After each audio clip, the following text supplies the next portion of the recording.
So if we were to summarize everything, what would be the one thing that you would want to say to somebody that's on the fence? I wouldn't say anything. I would listen, and I would say put down the 5 things that are most important to you and listen back on what we said and see if they align. I wouldn't say anything. I wouldn't talk them in or out of it.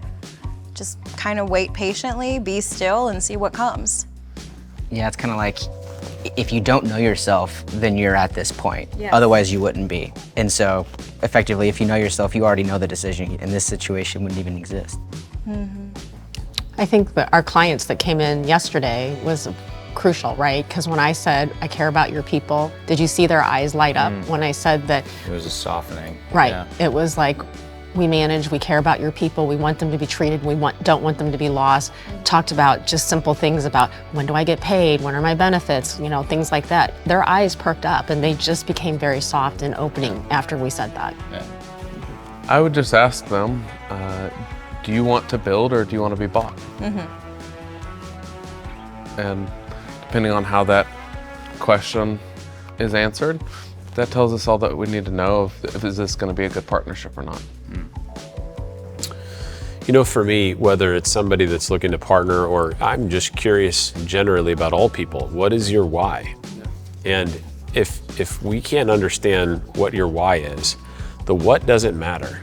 And you got to get that straight, because if you start creating solutions around what should we do or when should we go, if you haven't identified why are you even going to begin with, it's just not going to last. And so I want to understand that. Like, what is your compelling why? Why do you get out of bed?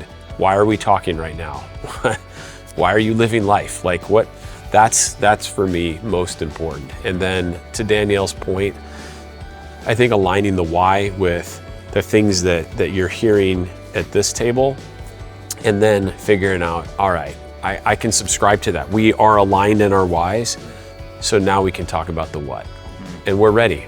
When that time is right, we're ready to talk about it. Yeah, it's just like with our clients, we do financial plans, and we do those for a reason, right? Because we need to know the target, and we need to know where they're going and why they're going there. And you hearken back to this earlier.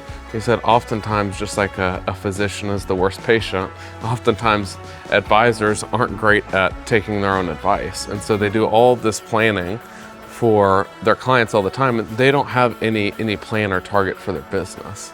And so I think that's exactly it, is why are we doing this? What are we trying to achieve? And based on that, we can fill in the rest of the details.